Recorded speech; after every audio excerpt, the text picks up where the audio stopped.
Hello दोस्तों, स्वागत है आपका हमारे चैनल पर। आज मैं आपको लेकर चल रही हूँ एक नई जगह पर। यह है नैनीताल। आज मैं नैनीताल के उस मंदिर में जा रही हूँ जहाँ के देवता को न्याय का देवता कहा जाता है। यहाँ पर लिखी जाती हैं चिट्ठियाँ, बताई जाती है देवता को अपनी परेशानी, अपनी समस्या, और लगाई जाती है उनसे गुहार न्याय की। और यहाँ पर कहा जाता है कि 100% आपको न्याय देते हैं ये देवता। वैसे तो उत्तराखंड को देवभूमि कहा जाता है। यहाँ कण कण में देवी देवताओं का वास माना जाता है। हिमालय की गोद में बसे इस सबसे पावन क्षेत्र को मनुष्यों की कर्मभूमि और तपस्थली कहा जाता है। उत्तराखंड में देवी देवताओं के कई चमत्कारिक मंदिरों को लेकर लोगों में बहुत ज़्यादा आस्था भी है। इन मंदिरों की प्रसिद्धि भारत में ही नहीं बल्कि विदेशों तक भी फैली हुई है।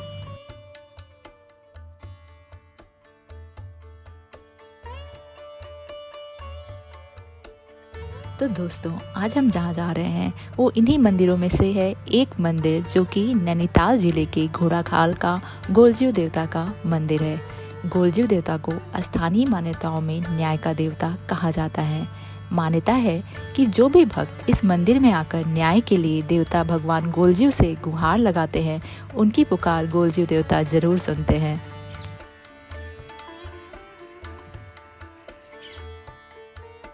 तो सबसे पहले बात करते हैं कि इस मंदिर तक कैसे पहुंचा जाए।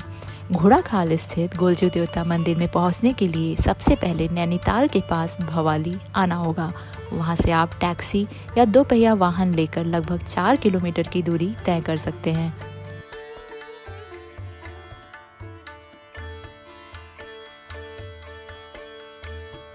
भवाली से 4 किलोमीटर की दूरी पर एक खूबसूरत पहाड़ी क्षेत्र में यह मंदिर स्थित है।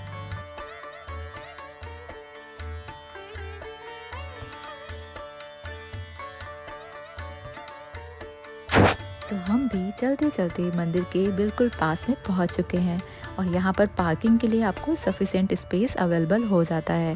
4 व्हीलर्स के लिए जो यहाँ पर पार्किंग का चार्ज है वो है 70 रुपीज़।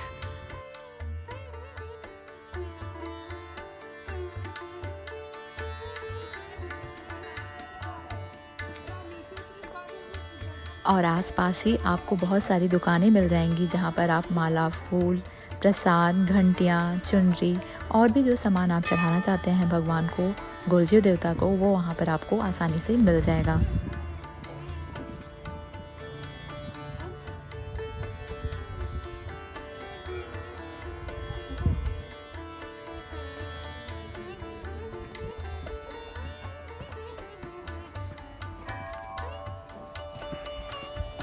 तो आज हम गोलजीव देवता के मंदिर घोड़ाखाल में जा रहे हैं गोलजीव देवता का दर्शन करने के लिए। तो आइए गोलजीव देवता मंदिर जो कि घोड़ाखाल में स्थित है, इसके इतिहास के बारे में भी जान लेते हैं। दोस्तों, मान्यता है कि घोड़ाखाल मंदिर में गोलजीव देवता की स्थापना महरा गांव की एक महिला ने की थी। वह महिला वर्षों पूर्व अपने ससुराल वालों द्वारा बहुत ही सताई जा रही थी, जिससे उसने चंपावत अपने मायके जाकर गोलजीव देवता से न्याय हेतु साथ चलने की प्रार्थना की। जिसके बाद गोलजीव देवता उस महिला के साथ घोड़ाखाल आ गए और यहाँ पर स्थापित हो गए।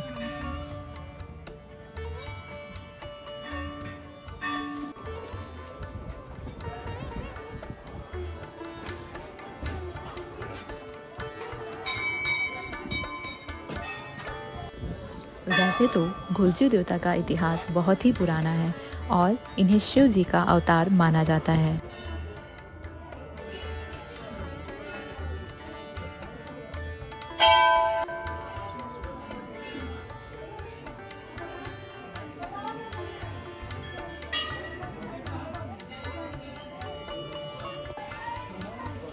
तो चलते चलते हम फाइनली पहुंच गए हैं मंदिर के परिसर में। तो सबसे पहले मैंने यहाँ पर दर्शन किया देवता का, प्रसाद चढ़ाया और आशीर्वाद लिया यहाँ पर पुजारी जी का। फिर जो मैंने घंटी ली थी वो यहाँ पर मैंने चढ़ाई।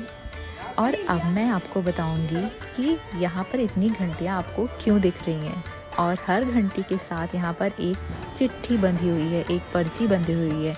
इसका क्या रोल है, क्या महत्व है, ठीक है, इसके बारे में अभी मैं आपको आगे बताऊंगी। अभी आप ये सोच रहे होंगे कि मैंने आपको गोलजीव देवता का जो गर्भगृह है उसका दर्शन क्यों नहीं कराया। दोस्तों वैसे भी मंदिर में आपको पता है कि वीडियोग्राफी एंड फोटोग्राफी प्रोहिबिटेड होती है, तो मैं इस रूल को बिल्कुल भी तोड़ती नहीं हूँ और मैं जिस भी मंदिर जाती हूँ जहाँ अलाउड नहीं होता वहाँ पर मैं वीडियोग्राफी नहीं करती। आपको ज़रूर इस मंदिर में विजिट करना चाहिए और गोलजू देवता अगर चाहेंगे तो आप ज़रूर वहाँ जाएंगे और उनके गर्भगृह में उनका दर्शन करेंगे। तो चलिए अब हम इस मंदिर की विशेषताओं के बारे में बात कर लेते हैं। तो सबसे पहले जैसा कि आपने थंबनेल में देखा होगा कि ये एक चमत्कारी मंदिर है और यहाँ पर 100% न्याय की गारंटी होती है। हाँ, पर इतना ध्यान में रखिएगा कि आप गलत चीज़ की अर्जी मत लगाइएगा जिसमें आपको ये एहसास है कि आपकी गलती है, तो आप वहाँ पर न्याय की गुहार नहीं कर सकते। अगर आप सही हैं तभी आप वहाँ पर चिट्ठी लिखकर न्याय की अपेक्षा भगवान से कर सकते हैं। तो सबसे पहले इस मंदिर की विशेषता यह है कि यह मनोकामना पूर्ति का मंदिर माना जाता है। गोलू देवता मंदिर की एक अनूठी विशेषता यह है कि यहाँ श्रद्धालु अपनी मनोकामनाएं कागज़ पर लिखकर एक स्थान पर टांग देते हैं। श्रद्धालुओं का मानना है कि गोलू देवता उनकी प्रार्थनाओं का त्वरित उत्तर देते हैं। जब उनकी मनोकामना पूर्ण हो जाती है तो भक्त यहाँ आकर घंटियाँ चढ़ाते हैं, जो इस मंदिर का एक बहुत ही महत्वपूर्ण हिस्सा है।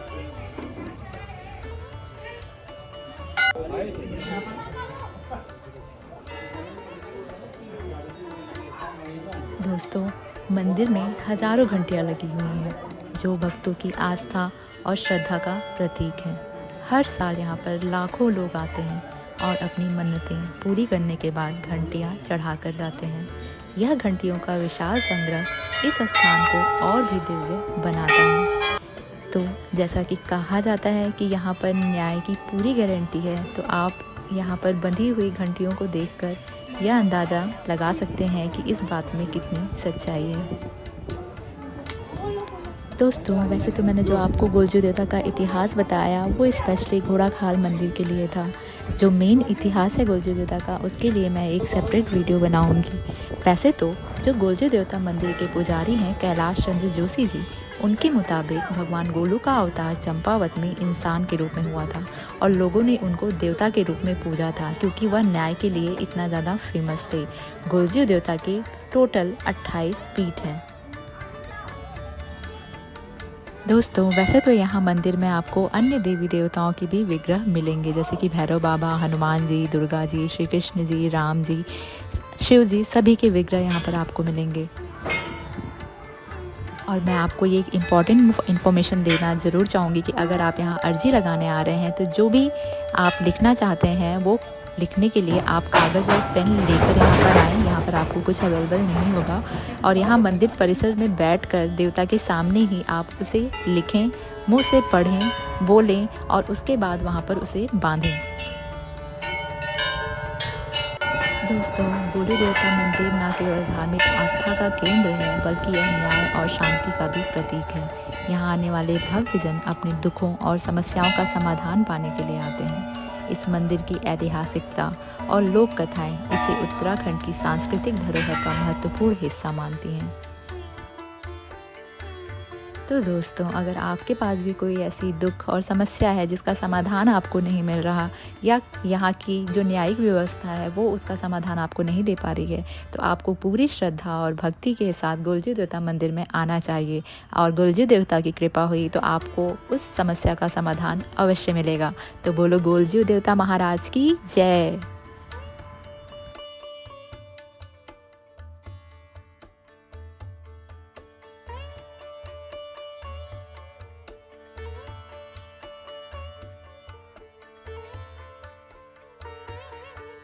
तो उम्मीद करती हूँ आपको ये धार्मिक यात्रा अच्छी लगी होगी। तो मिलते हैं अगली धार्मिक यात्रा में, अगले ब्लॉग में। तब तक के लिए वीडियो को लाइक, शेयर एंड सब्सक्राइब करना ना भूलें। Bye bye.